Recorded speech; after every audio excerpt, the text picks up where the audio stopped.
Graham and Mavis Dyer have a talent for nurturing not only plants and the environment, but people too. Their Bay Park orchard at Ruahihi is a showcase for the kiwi fruit industry, is pioneering commercial ginkgo production as an arboretum of exotic trees, and for years has provided much needed employment for people from Vanuatu. Mavis and Graham have been formally adopted into a Vanuatu family and granted a piece of custom land and a house in recognition of their years of support and provision of employment for members. It began when we hosted Malcolm Mele while he attended Tauranga Boys College in the 1980s.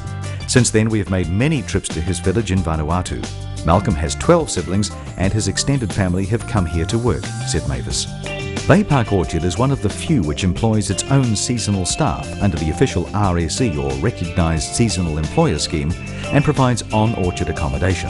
The Dyers believe it's worth being part of the process which enables people from the Pacific to gain employment here in New Zealand, supplementing what can be very meagre earnings in their homeland.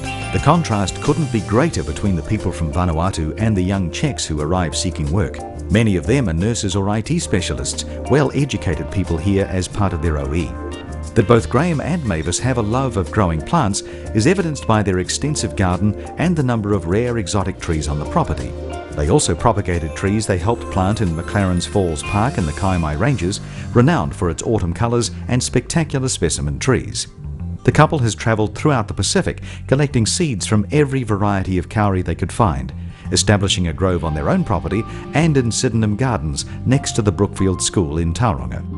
It is their considerable knowledge of plants which enabled them to successfully grow both green and gold kiwi fruit in the Kaimai Ranges at an altitude which experiences around twice the rainfall and less sunshine than orchards closer to the coast. Careful management of the soil, canopy and frost control have been part of their management strategies, and they've turned the frost protection storage pond into a wetland, constructing a cabin on its banks for the enjoyment of their own grandchildren and those of neighbouring families. Now, together with sons who own orchards on either side of Bay Park, they are growing new zestberry varieties.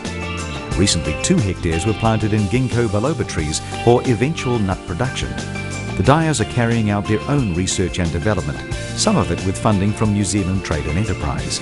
Dr. Nigel Banks of Skinniver Limited has been commissioned to research the storage attributes of ginkgo nuts, and the Dyers' long-term plans include establishing a processing facility on the orchard to prepare the ginkgo nuts for export to Asia.